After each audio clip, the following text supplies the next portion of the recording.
किस किस्म की बेशरम फॉरेन पॉलिसी है? कौन सा मुसलमान, कौन सा इंसान इसको कबूल करेगा? क्यों, क्या हुई? कश्मीर किसी सूरत में भारत का नहीं है, कश्मीर पाकिस्तान का है। बैगन। पाकिस्तान का फॉरेन ऑफिस पागल है, बेगैरत है, बेशरम है। उसको समझ नहीं है कि वो एक हाइपोथेटिकल फैंटेसी सिनेरियो को लेकर चल रहा है जिसका जमीन पर कोई वजूद नहीं है। लेकिन तू कर भी क्या सकता है? और रियासत अपना मजाक बना रही है। लगता है जैसे उल्लू के पट्टे बैठे हैं फॉरेन ऑफिस में, इनको कुछ नहीं पता कि दुनिया की रियलिटीज क्या है। एक फैंटेसी वर्ल्ड में, एक जिन्नाती दुनिया में बसते हैं जिसका हकीकत से कोई ताल्लुक नहीं। नमस्कार दोस्तों, मैं हूं सौरभ, एक और नए वीडियो के साथ। दोस्तों, लाल टोपी फिर एक बार हाजिर हुआ है, वो भी भारत के मुद्दा और फ़लस्तीन का मुद्दा लेकर के। अब इसको लग रहा है कि भाई जो पाकिस्तान की फ़ॉरेन पॉलिसी वाली जो टीम है वो नाकाम हो गई है, और पाकिस्तान के जो मुनीर की जो फ़ॉरेन क्या बोलते हैं उसको, सरेंडर वाली फ़ौज है जो, वो भी नाकाम हो गई है। ये अब लाल टोपी को लगने लगा है, जिसके चक्कर में बेचारा इतना मायूस हुआ है, इतना मतलब होता है ना, उसका बीपी हाई हो गया है कि अब क्या ही बोला जाए। तो चलिए देर न करते हुए सबसे पहले वीडियो को देखते हैं, और अगर वीडियो अच्छा लगे तो वीडियो को लाइक जरूर से कर दीजिएगा। चैनल पर है तो चैनल को सब्सक्राइब भी लीजिएगा, बेल आइकन प्रेस करना ना भूलिए ताकि हर आने वाली लेटेस्ट वीडियो का नोटिफिकेशन आपको मिल सके, और अपनी राय कमेंट्स में जरूर से दीजिए। तो चलिए सबसे पहले वीडियो को स्टार्ट करते हैं, फिर मिलते हैं वीडियो के एंड में। मैं उस रोज़ पाकिस्तान के खारजा ऑफिस को, फॉरेन ऑफिस के एक तर्जुमान को सुन रहा था। बड़ी धुआंधार तकरीर कर रहे थे फ़लस्तीन के हक़ में कि हम इसराइल को तस्लीम नहीं करेंगे और हम मुआहदा इब्राहिमी को तस्लीम नहीं करेंगे। हमारा तो बिल्कुल एक मजबूत स्टांस है, हम तो बिल्कुल एक वाज़ेह मौक़िफ़ रखते हैं कि जब तक फ़लस्तीनियों को उनके हकूक़ ना मिल जाएँ और जब तक बैतुल मक़दस उसका हेडक्वार्टर ना बन जाए, उसका मरकज़ ना बन जाए, उस वक्त तक हम इसराइल को तस्लीम नहीं करेंगे। इन्ना लिल्लाहि व इन्ना इलैहि राजिऊन। एक ब्लास्फेमी है कि जिसको पाकिस्तान का फॉरेन ऑफिस लेकर चल रहा है कि हम टू स्टेट सोल्यूशन को कबूल करते हैं, जो चीज़ एग्जिस्ट ही नहीं करती कायनात में। आज दुश्मन आके कहेगा तुम कश्मीर पे टू स्टेट सोल्यूशन मान लो, तुम मान लोगे? आधा कश्मीर भारत ले ले, आधा कश्मीर पाकिस्तान को मिल जाए। जब तुम कश्मीर पर टू स्टेट सोल्यूशन कबूल नहीं कर सकते तो फ़लस्तीन तुम्हारे बाप का है कि तुम उसको यहूदियों को फ़रोख्त कर रहे हो कि 1948 से लेकर 1967 तक जो जुल्म तुम कर चुके हो वो हम तुम्हें माफ़ करते हैं। बल्कि आज तक जेनोसाइड जो तुम कर चुके हो, गाज़ा के जेनोसाइड को भी हम माफ़ करते हैं। बस तुम ऐसा करो कि एक छोटा सा फ़लस्तीनियों को ज़मीन का टुकड़ा दे दो। ये किस किस्म की बेशर्मी, बेगैरती और बेहयाई है। और पाकिस्तान की जानिब से अगर बुरुंडी ये करे और नेपाल करे और श्रीलंका करे तो हमें समझ में आती है बात। पाकिस्तान कैसे कर सकता है ये? पाकिस्तान का फॉरेन ऑफिस पागल है, बेगैरत है, बेशरम है। उसको समझ नहीं है कि वो एक हाइपोथेटिकल फैंटेसी सिनेरियो को लेकर चल रहा है जिसका जमीन पर कोई वजूद नहीं है। और तुमने दफ्तर बनाया हुआ है इस्लामाबाद में PLO का, पैलेस्टीनियन अथॉरिटी का, जो कि इसराइल के टट्टू और एजेंट्स हैं, जो फ़लस्तीनी मुजाहिदीन को ज़िबा करते हैं, जो पूरे फ़लस्तीन को इसराइल के हवाले करने के लिए गद्दारियां कर रहे हैं। पाकिस्तान की फॉरेन पॉलिसी ये होनी चाहिए जैसी कश्मीर के मामले में है कि कश्मीर किसी सूरत में भारत का नहीं है, कश्मीर पाकिस्तान का है। यही पॉलिसी फ़लस्तीन के बारे में तुम्हारी होनी चाहिए कि किसी सूरत में हम एक यहूदी को वहाँ नहीं बसने देंगे। फ़लस्तीन मुसलमान उम्मत का है, फ़लस्तीनियों का नहीं है। यहाँ बात की जाती है, लॉजिक आर्गूमेंट दी जाती है कि जी अरबों का मसला था, जब अरबों को कोई प्रॉब्लम नहीं है तो हमें क्यों प्रॉब्लम है, हम क्यों ज़्यादा सगे बन रहे हैं?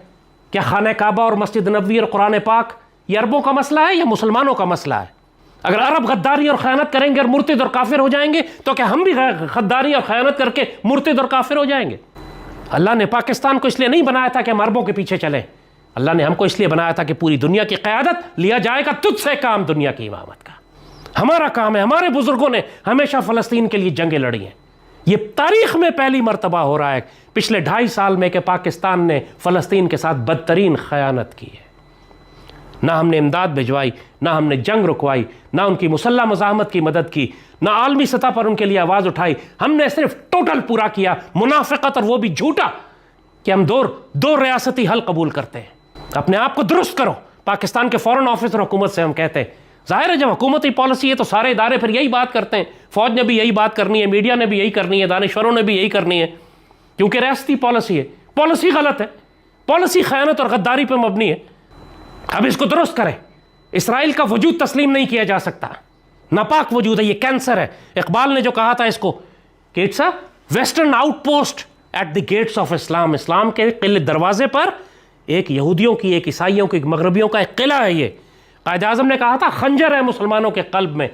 क्या आप अपने कल्ब में खंजर घुसा रहे आप कबूल कर लेंगे? बेशरम और जाहिल लोग। तो बहुत वाज़ेह हम बता रहे हैं हुकूमत पाकिस्तान को, फ़ॉरेन ऑफिस को, अपने मामलात को दुरुस्त करें।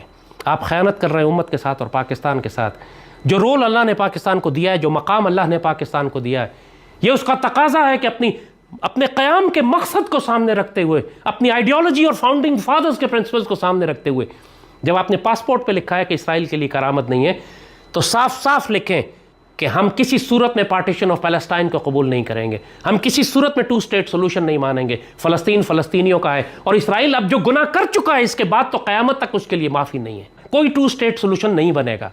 इसराइल का मुकम्मल खात्मा होगा और ये सारी सरजमीन मुसलमानों के पास वापस आएगी, जैसे सलाहुद्दीन अय्यूबी के दौर में 90 साल बाद आई थी। लेकिन ये काम अल्लाह किसी खुशनसीब सलाहुद्दीन अय्यूबी से कराएगा। जो बेगैरत और बेशरम आज यहूदियों और मुशरिकों और सेहूनियों के खौफ से इन फ़लस्तीनियों की मदद करने से कासिर है, इनकार करता है, खौफज़दा होता है, अल्लाह उनको तब्दील कर देगा। यस्तब्दिल कौम गैरकुम वला तदुर्रुहु शैअ। अल्लाह तुमको बदल के रख देगा, तुम अल्लाह का कुछ भी नहीं बिगाड़ सकोगे।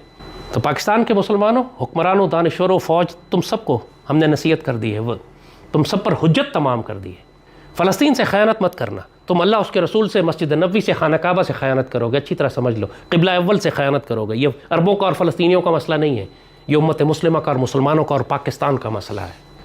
इस पर अगर ख़यानत की, जो कि तुम कर रहे हो, इस वक्त पाकिस्तान फ़लस्तीन से ख़यानत कर रहा है, फिर अल्लाह तुम्हारे ऊपर जहन्नुम के कुत्ते नाजिल करेगा, तुम्हारे ऊपर फितना हिंदुस्तान नाफिज करेगा, मूदी मुशरिक नाफिज करेगा, तुम्हें भी खंडर बनाया जाएगा, तुम्हें भी सज़ा दी जाएगी, तुम पर हलाकु खान मुसल्लत होंगे। जब वो सब कुछ हो रहा हो ना, तो याद रखना कि एक फ़कीर ने तुम्हें कहा था कि फ़लस्तीन को अकेला मत छोड़ो वरना तुम्हें फ़लस्तीन बना दिया जाएगा। ये पाकिस्तान के हुक्मरानों के लिए भी और अवाम और उलमा के लिए भी।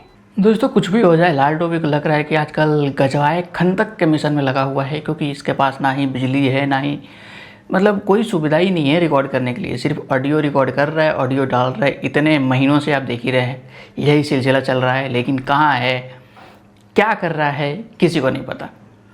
अब यहीं से भाई फतवे भी जारी कर रहा है कि आप लोग अगर ऐसे कर दिए तो याद रखना कुछ फ़कीर बताया था आकर के। मतलब ये एक तरह से फतवा जारी करने ही हुआ है कि भाई ये खिलाफ वर्जी हो रही है, मतलब जो भी है अपना इस्लाम का, या जो भी ये लोग का, ये कौन सा पता नहीं कौन सा इस्लाम भी तो नहीं मानते पाकिस्तानी, ये दोनों मिक्स वाले है। ये कभी कुछ करते हैं कभी कुछ करते हैं, समझ में नहीं आता ये लोग।